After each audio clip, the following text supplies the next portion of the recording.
বেশ কিছুদিন আগে আমরা রাঙ্গামাটি রাজবনবিহার পরিদর্শনে গিয়েছিলাম। রাঙ্গামাটি শহর সংলগ্নে অবস্থিত এই বিহারটি স্থানীয় ও আন্তর্জাতিক পর্যটকদের জন্য অন্যতম পর্যটন আকর্ষণ।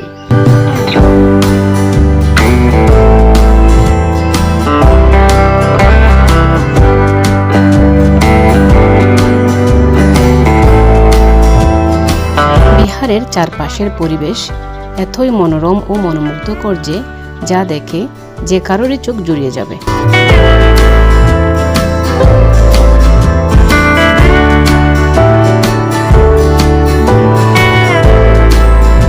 বিহারের শান্ত ও খোলামেলা পরিবেশ আমার বাচ্চারা অনেক উপভোগ করছিল। তারা আনন্দে এদিক ওদিক ছোটাছুটি করছিল।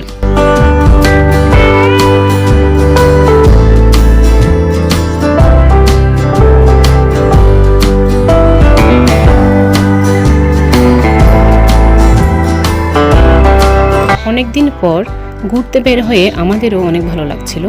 আসলে আমি মনে করি মনের প্রশান্তির জন্য মাঝে মধ্যে পরিবার পরিজন নিয়ে ঘুরতে যাওয়া উচিত।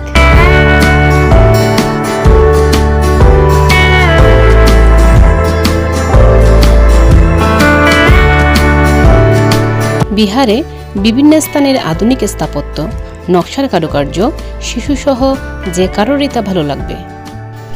চারপাশে বিভিন্ন রকমের ফুলের শোভা এর সৌন্দর্যকে অনেক গুণে বাড়িয়ে দিয়েছে।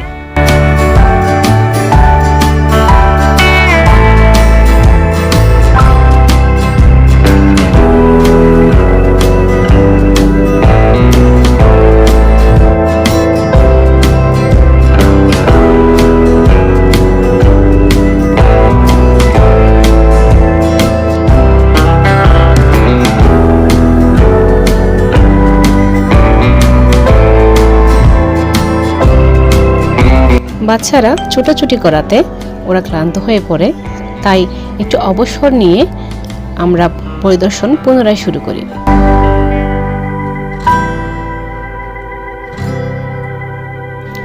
বাচ্চাদের আনন্দ দেখে আমাদের অনেক ভালো লাগছিল। দিনটি আমরা অনেক উপভোগ করি।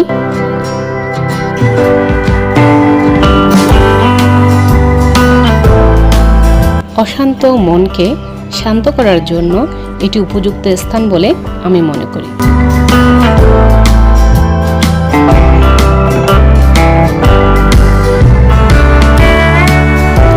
22 একর অরণ্যভূমির উপর প্রতিষ্ঠিত এই বিহারে 1975 সালে বৌদ্ধ ধর্মীয় গুরু শ্রদ্ধেয় সাধনানন্দ মহাস্থবির বনবান্তে ধর্মচর্চা ও প্রচারের জন্য এইখানে অবস্থান শুরু করেন।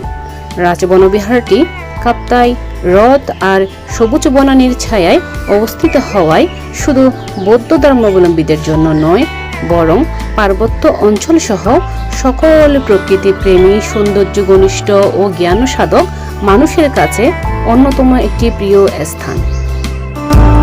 সুন্দর কিছু মুহূর্ত কাটানোর পর এবার সময় হলো বাড়ি ফেরার। এতক্ষণ আমাদের সাথে থাকার জন্য অসংখ্য ধন্যবাদ।